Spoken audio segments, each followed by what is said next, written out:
A devotee should not see anything as being separate from the Supreme Personality of Godhead, Krishna. Ether, fire, air, water, earth, the sun, and other luminaries, all living beings, the directions, trees and other plants, the rivers and oceans, whatever a devotee experiences, he should consider to be an expansion of Krishna. Thus, seeing everything that exists within creation as the body of the Supreme Lord, Hari, the devotee should offer his sincere respects to the entire expansion of the Lord's body. Devotion, direct experience of the Supreme Lord, and detachment from other things, these three occur simultaneously for one who has taken shelter of the Supreme Personality of Godhead, in the same way as pleasure, nourishment, and relief from hunger come simultaneously and increasingly with each bite for a person engaged in eating. My dear King, the devotee who worships the lotus feet of the infallible Personality of Godhead with constant endeavor thus achieves unflinching devotion, detachment, and experienced knowledge of the Personality of Godhead. In this way, the successful devotee of the Lord achieves supreme spiritual peace.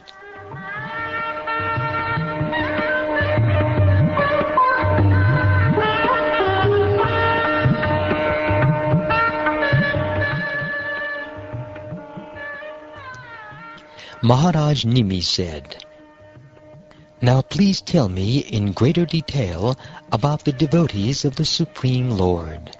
What are the natural symptoms by which I can distinguish between the most advanced devotees, those on the middle level, and those who are neophytes? What are the typical religious activities of a Vaishnava, and how does he speak? Specifically, please describe those symptoms and characteristics by which Vaishnavas become dear to the Supreme Personality of Godhead." Sri Havir said, "The most advanced devotee sees within everything the soul of all souls, the Supreme Personality of Godhead, Sri Krishna. Consequently, he sees everything in relation to the Supreme Lord and understands that everything that exists is eternally situated within the Lord. An intermediate or second-class devotee, called Madhyam Adhikari, offers his love to the Supreme Personality of Godhead, is a sincere friend to all the devotees of the Lord, shows mercy to ignorant people who are innocent, and disregards those who are envious of the Supreme Personality of Godhead. A devotee who faithfully engages in the worship of the deity in the temple, but does not behave properly toward other devotees or people in general, is called a Prakrita Bhakta, a materialistic devotee, and is considered to be in the lowest position. Even while engaging his senses in contact with their objects, one who sees this whole world as the energy of Lord Vishnu is neither repelled nor elated. He is indeed the greatest among devotees. Within the material world, one's material body is always subject to birth and decay. Similarly, the life air, or prana, is harassed by hunger and thirst. The mind is always anxious, the intelligence hankers for that which cannot be obtained, and all of the senses are ultimately exhausted by constant struggle in the material nature. A person who is not bewildered by the inevitable miseries of material existence, and who remains aloof from them simply by remembering the lotus feet of the Supreme Personality of Godhead, is to be considered Bhagavat Pradhan, the foremost devotee of the Lord. One who has taken exclusive shelter of the Supreme Lord, Vasudeva, becomes free from fruitive activities which are based on material lust. In fact, one who has taken shelter of the lotus feet of the Lord is freed from even the desire to enjoy material sense gratification. Plans for enjoying sex life, social prestige, and money cannot develop within his mind. Thus he is considered Bhagavatottama, a pure devotee of the Lord on the highest platform. Birth in an aristocratic family and the execution of austere and pious activities certainly cause one to take pride in himself. Similarly, if one enjoys a prestigious position within society because his parents are highly respected members of the Varnashram social system, one becomes even more infatuated with himself. But if, despite these excellent material qualifications, one does not feel even a tinge of pride within himself, he is to be considered the dearmost servitor of the Supreme Personality of Godhead. When a devotee gives up the selfish conception by which one thinks, "This is my property and that is his," and when no longer concerned with the pleasures of his own material body and indifferent to the discomforts of others, he becomes fully peaceful and satisfied.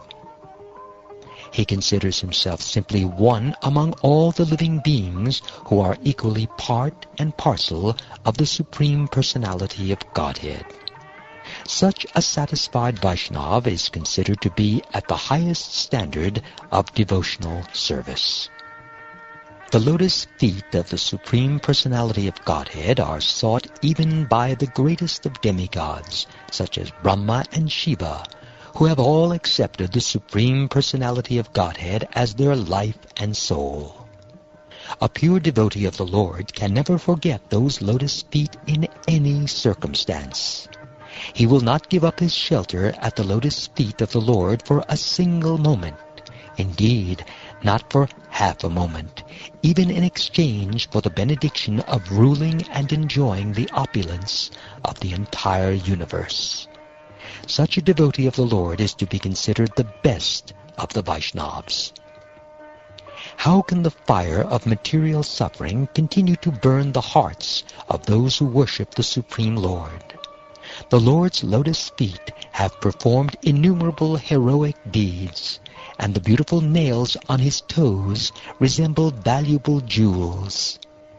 The effulgence emanating from those nails resembles cooling moonshine, for it instantly relieves the suffering within the heart of the pure devotee, just as the appearance of the moon's cooling light relieves the burning heat of the sun. The Supreme Personality of Godhead is so kind to the conditioned souls that if they call upon him by speaking his holy name, even unintentionally or unwillingly, the Lord is inclined to destroy innumerable sinful reactions in their hearts. Therefore, when a devotee who has taken shelter of the Lord's lotus feet chants the holy name of Krishna with genuine love, the Supreme Personality of Godhead can never give up the heart of such a devotee. One who has thus captured the Supreme Lord within his heart is to be known as Bhagavat Pradhan, the most exalted devotee of the Lord.